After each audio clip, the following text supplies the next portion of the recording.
നമസ്കാരം, എല്ലാ പ്രേക്ഷകർക്കും ഓണസല്ലാപത്തിലേക്ക് സ്വാഗതം. ഇന്ന് നമ്മുടെ കൂടെ ഓണവിശേഷങ്ങളുമായിട്ടുള്ളത് നിഷ സാരംഗാണ്. എനിക്ക് തോന്നുന്നു നിഷ സാരംഗ് എന്ന് പറയുന്നതിനേക്കാളും ഉപ്പുമുളകിലെ നീലോമ എന്ന് പറഞ്ഞാലാണ് നമുക്ക് എല്ലാവർക്കും കുറച്ചും കൂടി നന്നായിട്ട് അറിയാൻ പറ്റുന്നത്. നമസ്കാരം ചേച്ചി. നമസ്കാരം. ഓക്കെ, ഒരു ഓണം കൂടി വന്നിരിക്കുകയാണ് അല്ലേ? ഒരോണം കൂടിയല്ല, എപ്പോഴും ഓണം അല്ലേ? ഇനി ഓണം വന്നുകൊണ്ടേ ഇരിക്കുമല്ലോ. അങ്ങനെയാണ് വിചാരിക്കുന്നത്. ഓക്കെ, അല്ല ചിങ്ങമാസത്തിലെ ഓണം വന്നെത്തിയിരിക്കുകയാണ്. അപ്പൊ കറക്റ്റ് ആയില്ലേ? എല്ലാ മാസവും ഉണ്ടല്ലേ ഓണം? അങ്ങനെയല്ല, ചിങ്ങമാസം അല്ല, ഞാൻ ചോദിച്ചപ്പോ പറഞ്ഞു മാത്രം. ഓക്കെ, ഇത്തവണ ഓണം എവിടെയാണ്? ഈ ലൊക്കേഷനിൽ തന്നെ ആയിരിക്കുമോ? ഇല്ലില്ല, വീട്ടിലാണ്. എല്ലാ തവണയും അങ്ങനെ തന്നെയാണോ? ഉപ്പുമുളക് തുടങ്ങിയ ശേഷം വീട്ടിൽ തന്നെയാണ്. കാരണം ഉപ്പുമുളകിന് എന്തായാലും ഓണത്തിന് ഇവിടെ ബ്രേക്ക് തരാറുണ്ട്, അവധി തരാറുണ്ട് അല്ലെ? ഈ സിനിമയൊക്കെ ചെയ്തിരുന്നപ്പോ ചിലപ്പോ അപൂർവമായി വല്ലപ്പോഴും ഒക്കെ ലൊക്കേഷനിലായിട്ടുണ്ടോ. ഓക്കെ, അപ്പൊ കഴിഞ്ഞ കുറെ വർഷങ്ങളായിട്ട് വീട്ടിൽ തന്നെയാണ്. ഓക്കെ, ഓണം പ്രോഗ്രാംസ് ഒന്നും ചേച്ചി എടുക്കാറില്ലേ? അങ്ങനെ പുറത്തോട്ടുള്ളതൊന്നും ഇല്ല, ഓണത്തിന് അങ്ങനെ പോക്കില്ല. കാരണം വീട്ടിൽ തന്നെ കിട്ടുന്ന ഒരു ദിവസമല്ല, അപ്പൊ പിന്നെ വീട്ടിൽ തന്നെ ഇരിക്കാനാണ് ഇഷ്ടം. കാരണം സാധാരണ എല്ലാ ആർട്ടിസ്റ്റുകളും പുറത്ത് പ്രോഗ്രാം ആയിരിക്കും, അങ്ങനെ പോകുന്നതാണല്ലോ കേട്ടേക്കുന്നത്. അത് ആ സമയത്ത് എനിക്ക് വീട്ടിൽ തന്നെ അതാണ് നല്ലതെന്ന് തോന്നുന്നു. എല്ലപ്പോഴും വീട്ടിലിങ്ങനെ എല്ലാവരും വരുമല്ലോ. അന്നത്തെ ദിവസം ഞങ്ങൾ ഫാമിലി എല്ലാവരും ഒരുമിച്ചാണ് ആഘോഷിക്കുന്നത് എല്ലാ വർഷവും. മീൻസ് എൻ്റെ ബ്രദേഴ്സും അമ്മയും കുട്ടികളും അങ്ങനെ അവരുടെ മോളുടെ വീട്ടുകാരും അങ്ങനെ എല്ലാവരും ഒന്നിച്ചാണ്. അപ്പൊ അതുകൊണ്ട് എപ്പോഴും ഓണത്തിന് വീട്ടിൽ തന്നെ പോയിട്ടില്ലെങ്കിൽ അതൊരു മിസ്സിംഗ് ആണ് അല്ലേ? ആ ഒരു ദിവസത്തിന് നമ്മളിങ്ങനെ വെയിറ്റ് ചെയ്യായിരിക്കുമല്ലോ. അതെ, വർഷത്തിൽ എല്ലാവരും കൂടി കൂടുന്ന ഒരു ദിവസം കൂടിയാണല്ലോ. അപ്പൊ അത് മിസ് ചെയ്യുന്നത് ഒരു ബുദ്ധിമുട്ടാണല്ലോ അല്ലേ? ചേച്ചിക്ക് അങ്ങനെ പണ്ടത്തെ കാലങ്ങളിലുള്ള, അല്ലെങ്കിൽ നിങ്ങളുടെ ഒരു ഓണം എന്ന് പറയാൻ എനിക്ക് തോന്നുന്നു ചേച്ചിയുടെ ഒക്കെ ഏജിലുള്ള ഒരു ഓണം എന്ന് പറയുമ്പോൾ കുറച്ചും കൂടി കളർഫുൾ ആയിട്ടുള്ള ഒരു ഓണം ആയിരിക്കും. ഇപ്പോഴത്തേക്ക് വരുമ്പോഴത്തേക്കും അത് കുറച്ചും കൂടി ഒരു ആർട്ടിഫിഷ്യൽ ആയി, അല്ലെങ്കിൽ നമ്മളെല്ലാവരും സിനിമ ടിവിയുടെ മുന്നിൽ തന്നെയാണ്. ഇപ്പൊ അതിനേക്കാൾ കളർഫുൾ ഒക്കെ തന്നെയാണ്. നമ്മൾ പ്രായമായപ്പോ നമ്മൾ കുറച്ച് ബ്ലാക്ക് ആൻഡ് വൈറ്റ് ആയി പോയോന്ന് ഡൗട്ട്. അങ്ങനെയൊന്നുമില്ല, കുട്ടികളൊക്കെ അത് കളർഫുൾ ആയിട്ട് തന്നെ, ഓരോ കുട്ടികളും അവരുടെ ഓണം ഭയങ്കര കളർഫുൾ ആയിട്ട് തന്നെയാണ്. നമ്മൾ വലുതാവുന്നതനുസരിച്ച് നമ്മളതിന്റെ നിറം നമുക്ക് വേണമെങ്കിൽ അത് പറഞ്ഞ ഒന്നും കൂടെ ആക്കാം. നമ്മൾ സ്വയം ചിലപ്പോൾ ഡാർക്കിലേക്ക് പോണതായിരിക്കുള്ളൂ. നമ്മൾ തിരക്കുകളായിരിക്കും. ചെറുതായിരിക്കുമ്പോൾ എന്ന് വെച്ചാൽ അവരാ ഡ്രസ്സ് പിന്നെ പൂക്കൾ ആ ഒരു ലോകത്താണ് അവര്. നമ്മൾ വലിയ മുതിർന്ന ആൾക്കാരാകുമ്പോൾ ഇതൊക്കെ ഒപ്പിച്ച് കൊടുക്കാനുള്ള തിരക്കിലായിരിക്കും. അപ്പൊ അതുകൊണ്ട് എപ്പോഴും അത് വർണ്ണൊക്കെ തന്നെയാണ്. നമ്മളെ മെന്റാലിറ്റി അനുസരിച്ച് അത് ചിലപ്പോൾ മാറിപ്പോണതായിരിക്കും. എനിക്ക് തോന്നിയിട്ടില്ല. അങ്ങനെയാണ്. ചേച്ചിക്ക് കുറച്ച് സീരിയസ് ആയിട്ടാണോ ഇപ്പോഴും? ഞാൻ അങ്ങനെയാണല്ലേ, എനിക്ക് അങ്ങനെ തോന്നി. അതെന്താന്നറിയോ? അങ്ങനെയല്ല, നമുക്ക് നീലു എന്ന് പറഞ്ഞിട്ടല്ലേ നമ്മുടെയൊക്കെ മനസ്സിലാവും. അത് അത്ര സീരിയസ് അല്ലല്ലോ, എന്നാലും കുറെ കൂടെ കോമഡി. അതായത് നീലു സീരിയസ് ആയി പറയുന്ന കാര്യങ്ങളും കൂടെ നമുക്ക് കുറച്ച് കോമഡി ആയിട്ട് ഫീൽ ചെയ്യുമല്ലോ ഇപ്പൊ ബാലുവിനോട് സംസാരിക്കുന്നതൊക്കെ. അപ്പൊ നമ്മൾ അങ്ങനെ പ്രേക്ഷകർ വീണ്ടും എനിക്ക് പറയാൻ അയ്യോ, എനിക്ക് ചേച്ചിയോട് സംസാരിക്കുമ്പോൾ ഏത് ടീച്ചറോടൊക്കെ മുന്നിൽ നിൽക്കുന്ന ഒരു ഫീൽ ആണോ? ചേച്ചി വീട്ടിൽ ഇതുപോലെ സ്ട്രിക്റ്റ് ആണോ? അങ്ങനെ ഇങ്ങനെയാണ് ക്യാരക്ടർ. ഓക്കെ, ഓണത്തിന് പുതിയ സിനിമ ചില ആൾക്കാർ പറഞ്ഞ് പരാതിയൊക്കെ പറഞ്ഞേക്കാം, പക്ഷെ ഞാൻ ചിരിക്കുന്നുണ്ട്, അവരാരും കാണുന്നില്ല. ഓക്കെ, സിനിമകൾ ഏതെങ്കിലും വരുന്നുണ്ടോ ചേച്ചി ഓണത്തിന്? ചേച്ചിയുടെ ഓണത്തിന് ഇപ്പൊ ഒന്നും വരണില്ല. ഇപ്പൊ പാലുമ്പഴമാണ് ഇപ്പൊ അവസാനം റിലീസ് ചെയ്തത്. ഓണത്തിനൊന്നും റിലീസ് ആവില്ല. ഇല്ല, ഏതെങ്കിലും ഷൂട്ടുകൾ നടക്കുന്നുണ്ടോ സിനിമയുടെ? ഒന്നും നടക്കണില്ല, ഫിലിമിന്റെ ഒന്നും നടക്കുന്നില്ല. ഉപ്പുമുളകും ആണ് പോകുന്നത്. ഓക്കെ ചേച്ചി, സാധാരണ നമ്മൾ സിറ്റ്കോംസ് ഒക്കെ കാണുമ്പോഴത്തേക്കും ഇല്ലേ, അതായത് കുറച്ച് നാളുണ്ടാവും, അത് കഴിയുമ്പോഴത്തേക്ക് അത് വൈൻഡ് അപ്പ് ചെയ്ത് പോകും. ഇത് സീസൺ 3 ഒരു സിറ്റ്കോം വരുന്നത് ഫസ്റ്റ് ടൈം ആണെന്ന് തോന്നുന്നു അല്ലേ? ഒരു സിറ്റ്കോമിന്റെ 3rd സീസൺ ഇറങ്ങുന്നത്. ഒന്ന് സ്റ്റോപ്പ് ചെയ്യണത് ഞങ്ങൾക്കൊന്ന് റിലാക്സേഷന് വേണ്ടിയിട്ടായിരിക്കും. ഞങ്ങൾക്ക് ചാനലൊക്കെ ഒന്ന് ഇങ്ങനെ കണ്ടിന്യൂസ് ഇങ്ങനെ പോണല്ലേ വർഷങ്ങളായിട്ട്. അപ്പൊ മന്ത്ലി എത്ര ദിവസം കാണും? എങ്ങനെ പോയാലും ഞങ്ങൾക്ക് ആകെ 5 6 ദിവസം അവധി കിട്ടുള്ളൂ. ആകെ കംപ്ലീറ്റ് ദിവസം ഇവിടെ തന്നെ ഉണ്ട്. 16 ദിവസമാണ് ഒരു ഷെഡ്യൂൾ എന്ന് പറയണം. പക്ഷെ 16 ദിവസം കഴിഞ്ഞ് പിന്നെ ഒരു 5 ദിവസം കഴിയുമ്പോൾ വീണ്ടും അങ്ങ് തുടങ്ങാണ്. ഓക്കെ, അപ്പൊ അതുകൊണ്ട് ടൈം കിട്ടുന്നില്ല. അപ്പൊ അങ്ങനെ ഇടയ്ക്കൊരു ഇങ്ങനെ ഒരു വരുമ്പോ ഒന്ന് മാനസികമായിട്ട് നമ്മളൊന്ന് റിലാക്സ് ആവണം അല്ലേ? ഓക്കെ, ചേച്ചിക്ക് കുറച്ചുകൂടി ഇഷ്ടം സിനിമ ചെയ്യാനാണോ? അങ്ങനെയൊന്നുമില്ല, അഭിനയിക്കാൻ ഇഷ്ടമാണ്, അത്രേ ഉള്ളൂ. അഭിനയത്തിനോടാണ് ഇഷ്ടം. സീരിയലാണെങ്കിലും നമുക്ക് അഭിനയിക്കാൻ പറ്റുന്ന ക്യാരക്ടർ നല്ലതായിരിക്കും, അഭിനയിക്കുന്ന ക്യാരക്ടർ നല്ലതായിരിക്കണം എന്നുള്ളതാണ്. ഓക്കെ, ഇപ്പൊ ഈ ഒരു ഫാമിലി ഇത്രയും വർഷങ്ങളായിട്ട് നിങ്ങൾ ഇങ്ങനെ പോകുന്നുണ്ട്.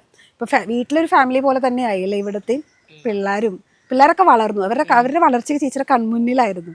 അതെ, അവരൊക്കെ കുഞ്ഞതായിരിക്കുമ്പോ വന്നതാണ്. പിന്നെ ഇപ്പൊ എല്ലാ കുട്ടികളും പാറ ഉൾപ്പെടെ അവർ ജനിച്ചൊരു 5 മാസമായപ്പോ വന്നതാണ്. എല്ലാവരും അങ്ങനെ വന്നത് കുറച്ച് ചെറുതായിരുന്നു. ഇപ്പൊ എല്ലാവരും വലിയ കുട്ടികളൊക്കെ ആയി.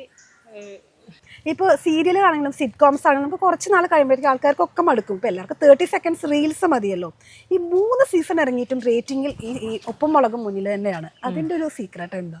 അത് എനിക്ക് തോന്നുന്നു ഫാമിലി അല്ലേ, ഇതിനകത്ത് വേറെ കഥകളൊന്നും ഇല്ല, ഒരു വീട്ടിൽ നടക്കുന്ന സംഭവങ്ങൾ മാത്രമേ ഉള്ളൂ.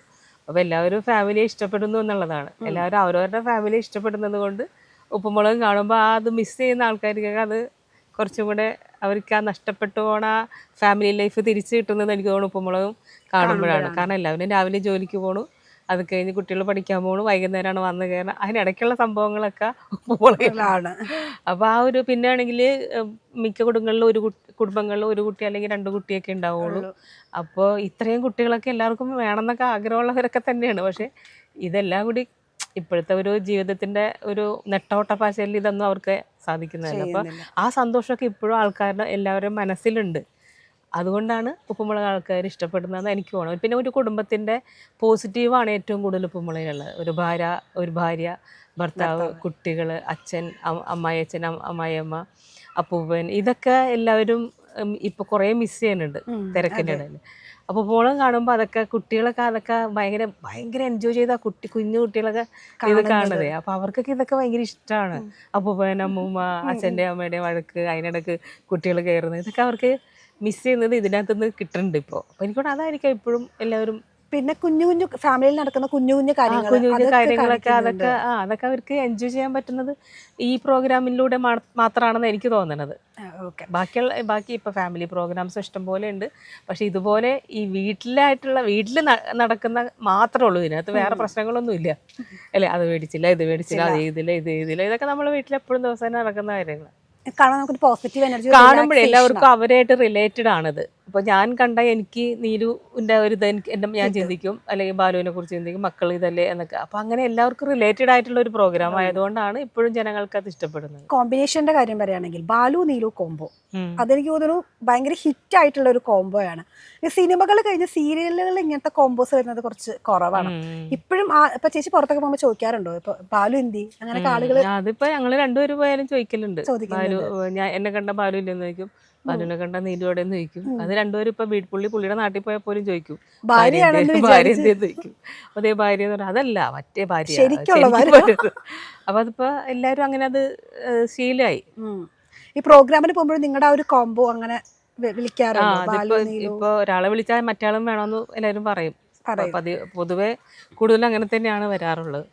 ഇപ്പൊ ഫാമിലിയുടെ കാര്യം പറഞ്ഞു, ഇവിടെ എല്ലാവരും ഒരു ഫാമിലി ആയിരുന്നു. അപ്പൊ മുടിയനെ കുറച്ച് നാളായിട്ട് മിസ് ചെയ്യുന്നില്ലേ? ചേച്ചിക്ക് ഉണ്ടോ മിസ്സിങ്? അല്ല, ഞങ്ങള് വിളിക്കലുണ്ട്, കാണലൊക്കെ ഉണ്ട്. അവന്റെ അമ്മയും ഞാനും ഒക്കെ എപ്പോഴും സംസാരിക്കലുണ്ട്, അവരുമായിട്ട് സംസാരിക്കലാണ്. ഇവിടെ കാണില്ലെങ്കിൽ നമ്മളെ സംസാരിക്കുന്നുണ്ട്. ഇപ്പൊ കല്യാണം ഒഫീഷ്യലി അനൗൺസ് ചെയ്തേക്കാണല്ലോ. അത് ഫസ്റ്റ് കാർഡ് എനിക്കാ കൊണ്ടുതന്നെ വീട്ടില്. ആണോ? ഫസ്റ്റ് കാർഡ് എന്റെ അവനും അമ്മയും കൂടി വീട്ടിൽ വന്ന് ഫസ്റ്റ് കാർഡ് തന്ന്, അമ്മയ്ക്ക് ഫസ്റ്റ് കാർഡ് കൊടുക്കണമെന്ന് അവൻ പറഞ്ഞു എന്ന് പറഞ്ഞ് അങ്ങനെ പിന്നെ വീട്ടില് കാർഡ് കൊണ്ടുവന്ന് വിളിച്ചു. ഇവിടെ എല്ലാരും നീലമ്മ അമ്മ തന്നെ അങ്ങനെ തന്നെ വിളിക്കണത് അല്ലേ? ഓക്കെ. അപ്പൊ നീ മുടിയന്റെ കല്യാണത്തിന് കാണണം അല്ലേ? ഓക്കെ. സ്വന്തം വീട്ടിലൊരു കല്യാണം നടക്കുന്ന അതേ ഒരു ശരിയാണ്. നമ്മൾ ആ ഒരു ഇതിന്റെ ഇടക്കും അതിന് പോകണം, അതിന്റെ കാര്യങ്ങൾ ഇങ്ങനെ നമ്മൾ എല്ലാം ഇങ്ങനെ ആലോചിക്കുമല്ലോ. എല്ലാവരും ചെയ്യുമെങ്കിലും നമ്മളിങ്ങനെ ആലോചിക്കും അവരൊക്കെ അവിടെയാണല്ലോ എന്നുള്ളത്. ഇവിടെ കൊച്ചിയിലായതുകൊണ്ട് പോകാൻ എളുപ്പമുണ്ടല്ലോ അല്ലേ? ഓക്കെ. ചേച്ചി ഇപ്പൊ നടക്കുന്ന കറണ്ട് ഇഷ്യൂവിനെ കുറിച്ച് പ്രതികരിക്കാൻ നടക്കണ്ടല്ലോ, നടക്കട്ടെ. ചോദിക്കണ്ട. അതിനിപ്പോ ഞാനെന്താ പറയാനാ, നടക്കുന്നുണ്ട്, അതിൻ്റെതായ വഴിയിൽ അതിന്റെ കാര്യങ്ങൾ നടക്കും. എല്ലാം എന്താ പറയാ, സത്യസന്ധമായിട്ട് കലാശിക്കണം തന്നെ ആഗ്രഹിക്കുന്നുള്ളൂ. ആസ് ആൻ ആർട്ടിസ്റ്റ് ചേച്ചിയുടെ ഒപ്പീനിയൻ, കാരണം സ്ത്രീകൾക്ക് ഉള്ള പ്രശ്നങ്ങളാണല്ലോ. പിന്നെ അതിനകത്ത് വേറൊരു കാര്യം കൂടി പറയാനുള്ളത്, വേറെയും കുറേ ഇഷ്യൂസ് ഹേമ കമ്മിറ്റി റിപ്പോർട്ടിൽ പറഞ്ഞിട്ടുണ്ട്. ഡ്രഗ്സ് യൂസ് ചെയ്യുന്നതിനെ കുറിച്ച് പറഞ്ഞിട്ടുണ്ട്, അങ്ങനെ വേറെ പലതും പറഞ്ഞിട്ടുണ്ട്. പക്ഷെ കൂടുതലും ഈ ഒരു പ്രശ്നമാണ് എല്ലാവരും പോയിന്റ് ചെയ്ത് കാണിക്കുന്നത് എന്നുള്ളൊരു. അതെ. എവിടെ പോയാലും നമ്മളെ സൂക്ഷിച്ചാൽ പ്രശ്നങ്ങൾ നമുക്ക് ഉണ്ടാവില്ല. ഇത്രയും വർഷത്തെ എക്സ്പീരിയൻസിൽ ചേച്ചിക്ക് ആ ഒരു അഡ്വൈസ് ആണ് നമ്മളെ സൂക്ഷിച്ചാൽ നമുക്ക് പ്രശ്നങ്ങൾ ഉണ്ടാവില്ല, മറ്റുള്ളവർക്കും ദുഃഖിക്കേണ്ടി വരില്ല. ആദ്യം തന്നെ നമ്മളെല്ലാത്തിനും ഇപ്പൊ അങ്ങനെ ഒരാൾ നമ്മുടെ അടുത്ത് സമീപിക്കുമ്പോൾ നമുക്ക് പറയാൻ പറ്റുമല്ലോ നോ എന്നുള്ളൊരു വാക്ക് പറയാം. നോ പറയേണ്ടത് നമ്മൾ കറക്റ്റ് ആയിട്ട് പറഞ്ഞു കഴിഞ്ഞാൽ കുഴപ്പമില്ല. അല്ല, എനിക്കങ്ങനെ തോന്നിയിട്ടുള്ളൂ. ഇപ്പൊ എല്ലാവർക്കും അങ്ങനെ അനുഭവം, എനിക്കൊക്കെ അങ്ങനെയൊക്കെ അനുഭവങ്ങൾ ഉണ്ടായിട്ടുണ്ട്. അപ്പോൾ നമ്മൾ നോ പറഞ്ഞു പോകുന്ന അവർ നമ്മളൊന്നും ചെയ്യില്ലെന്നുള്ളതാണ് എൻ്റെ അനുഭവം. പിന്നെ അതല്ലാത്തതും ഉണ്ടായിട്ടുണ്ടാവും. അങ്ങനെയുള്ള ഒരുപാട് കുട്ടികൾക്ക് ഒക്കെ അങ്ങനെയൊക്കെ ഇപ്പം നമ്മളിപ്പോൾ കേട്ടയിലൊക്കെ കുറേ അങ്ങനെയൊക്കെ വന്നിട്ടുണ്ട്. ഒരുപാട് കുട്ടികൾക്ക് അങ്ങനെ അവരുടെ പെർമിഷൻ ഇല്ലാതെ. അപ്പോൾ അതൊക്കെ നമ്മൾ അങ്ങനെയൊന്നും ഉണ്ടാവാൻ പാടില്ല. അങ്ങനെ ഉണ്ടായിട്ടുണ്ടെങ്കിൽ അതിൻ്റെതായ ആക്ഷൻ എടുക്കണം എന്നുള്ളതാണ്. ഒരു തൊഴിൽ ചെയ്യാൻ ഒരു കുട്ടി ഇറങ്ങിത്തിരിക്കുമ്പോൾ അവരുടെ സമ്മതം ഇല്ലാതെ അവരെ ഉപദ്രവിക്കാൻ എന്നുള്ളത് തെറ്റ് തന്നെയാണ്. അങ്ങനെ ഉണ്ടെങ്കിൽ ഉറപ്പായിട്ട് അതിനൊക്കെ ആക്ഷൻ ഉണ്ടാവണം. അത് അന്വേഷിച്ച് അത് സത്യമാണെന്ന് കണ്ടെത്തി, സത്യമാണെങ്കിലും സത്യമല്ലെങ്കിലും അത് കണ്ടെത്തിയിട്ട് അങ്ങനെ തെറ്റ് ചെയ്തിട്ടുണ്ടെങ്കിൽ അവരെ ശിക്ഷിക്കണം. ചേച്ചിയുടെ മോൾക്ക് അഭിനയത്തിലേക്ക് വല്ല താല്പര്യം ഉണ്ടായിരുന്നോ? പറഞ്ഞിട്ടുണ്ടായിരുന്നോ? ഇല്ല, അവൾ അങ്ങനെ പറഞ്ഞിട്ടുണ്ടായിരുന്നില്ല. ഇപ്പൊ അങ്ങനെ അഭിനയിക്കണോ, അത് അത്രേ ഉള്ളൂ അല്ലേ? കാരണം ചേച്ചി ചെറുപ്പം മുതലേ ഓർമ്മ വെക്കുമ്പോൾ ചേച്ചി അഭിനയിക്കാൻ പോകുന്നു, അമ്മ ഇങ്ങനെ സിനിമ തിരക്കിലാണ്, പിന്നെ കൂടെ പോകുമ്പോൾ ആളുകൾ തിരിച്ചറിയുന്നു. അപ്പൊ അതൊക്കെ കാണുമ്പോൾ ഒരു മോക്കും എനിക്കും സിനിമയിൽ വരണം. അല്ല, അവര് പോണില്ല എന്നാണ് ഞാനും പോണ്ടെന്ന് തന്നെയാണ് പറഞ്ഞിരുന്നത്, പോണില്ലാന്ന് തന്നെ അവരും പറഞ്ഞിരുന്നത്. ഇപ്പൊ എല്ലാ കുട്ടികളും അഭിനയിക്കണല്ലോ. അപ്പൊ അവൾക്ക് തോന്നിയിട്ടുണ്ട്, വിളിച്ചപ്പോ അവള് പറഞ്ഞ എന്നാ പിന്നെ ഒന്ന് ജസ്റ്റ് നോക്കാം, അങ്ങനെ സിറ്റ്കോം തന്നെ ചെയ്യുന്നത്. ഓക്കെ.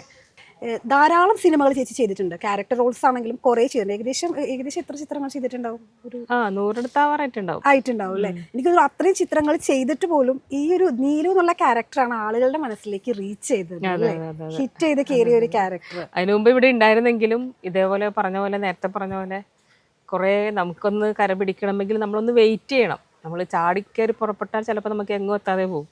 നമ്മൾ പതുക്കെ നമ്മളുടെ കഴിവിനെ പതുക്കെ വളർത്തിയെടുത്ത് വെയിറ്റ് ചെയ്ത് പതുക്കെ പോകുമ്പോൾ ഒരു പക്ഷേ നമുക്കൊരു സ്ഥാനം എവിടെയെങ്കിലും ഇങ്ങനെ നമ്മുടെ സ്ഥാനം അവിടെ ഇരിക്കേണ്ടാവും. അത് നമ്മളെ കയ്യിൽ കൊണ്ടുത്തരും. അങ്ങനെ കിട്ടിയതാണ് ഉപ്പുമുളക് കിട്ടിയത്. സത്യം പറഞ്ഞാൽ ഉപ്പുമുളക് എന്ന് പറഞ്ഞാൽ ചേച്ചിയുടെ കരിയറിൽ തന്നെ ഒരു വലിയ ബ്രേക്കാണ് അല്ലേ? അതെ. നിഷ സാരംഗ് എന്നുള്ള പേര് അല്ലെങ്കിൽ നീലു എന്നുള്ള പേര് നമ്മുടെ മലയാളികളുടെ മനസ്സിൽ പതിപ്പിച്ച ഒരു പ്രോഗ്രാം കൂടിയാണ് ഉപ്പുമുളക്. ഈ ഉപ്പുമുളകിന്റെ അല്ലെങ്കിൽ സിറ്റ്കോമിന്റെ ഒക്കെ ഒരു ഷൂട്ട് വരുമ്പോഴേ നമ്മൾ ലൈവായിട്ട് അങ്ങ് സംസാരിക്കുമല്ലേ, അപ്പൊ സൗണ്ട് സിങ്ക് ചെയ്ത് അങ്ങ് പോകും. സിനിമയിലാകുമ്പോൾ അത് ഡബിങ് ആണ്, കുറച്ചുകൂടി ഈസി ചെയ്താ ചെയ്യാനായിട്ട്. സിറ്റ്കോം തന്നെയാണ് എനിക്ക് ഈസി, സിറ്റ്കോം തന്നെയാണ്. മറ്റേ പിന്നെ പോയി നമ്മൾ ഡബ് ചെയ്യണം, പിന്നെ ആ ഒരു നാച്ചുറൽ ഇത് നമുക്ക് ഡബ് ചെയ്യുമ്പോൾ കിട്ടണം എന്നില്ല, അത്രയും കിട്ടണമെന്നില്ല. കിട്ടുമായിരിക്കും എങ്കിൽ പോലും ഇത്രയും കിട്ടില്ല. ഓക്കെ, ഇതാകുമ്പോൾ നമ്മൾ നമ്മളിപ്പോൾ സംസാരിക്കുന്ന പോലെ അങ്ങ് സംസാരിച്ച് പോകുമല്ലോ അല്ലേ? ഓക്കെ. എന്തായാലും ഈ ഒരു ഓണക്കാലത്ത് ചേച്ചീനെ കാണാൻ സാധിച്ചാൽ ഭയങ്കര സന്തോഷമുണ്ട്. കാരണം ഞങ്ങൾ ഈ ഒരു ഫാമിലിയുടെ ഒരു ഷോ ആണല്ലോ, അപ്പം ഞങ്ങൾ ഇവിടുത്തെ ഫാമിലിയിലുള്ള എല്ലാവരെയും കാണാമെന്ന് പറഞ്ഞിട്ടാണ് വന്നത്. അപ്പോൾ എന്തായാലും കാണാൻ സാധിച്ചൊരു സന്തോഷം. അപ്പോൾ എല്ലാവർക്കും ഹൃദയം നിറഞ്ഞ ഓണാശംസകൾ.